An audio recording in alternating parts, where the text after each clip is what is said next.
হরে কৃষ্ণ। এক ভক্তের আজ রাধা মাধব এসছে আমাদের বাড়ি অঙ্গরাগ করতে, সেটাই আজ তোমাদের সঙ্গে শেয়ার করব। রাধা মাধবের কৃপা না থাকলে আর তোমাদের ভালোবাসা না থাকলে আজ এই জায়গা পৌঁছাতে পারতাম না। আজ তারই অঙ্গরাগ করব, সত্যি এটা এক ভাগ্যের ব্যাপার। আর ঠাকুর না চাইলে এটাও সম্ভব হতো না, সবই তার মহিমা। ঠাকুর চেয়েছে বলেই আজ অঙ্গরাগ করতে পারছি। কেমন লাগলো তোমাদের এই রাধা মাধবের অঙ্গরাগ অবশ্যই কমেন্টে জানিও। ভালো লাগলে শেয়ার করো। আর তোমাদেরও যদি রাধা মাধব বা গোপাল সোনা থাকে, অঙ্গরাগ করতে চাও আমার থেকে, অবশ্যই করতে পারো। যে ভক্তের রাধা মাধব, তার থেকে আজ শুনে নেব তার কেমন লাগলো তার রাধা মাধবের অঙ্গরাগ।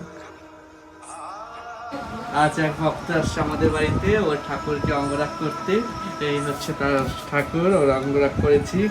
কেমন লাগলো তোমার? অনেক সুন্দর, ধন্যবাদ। খুশি তো তোমার গপু সোনা, গপু তো না রায় মাধবকে নিয়ে দেখে?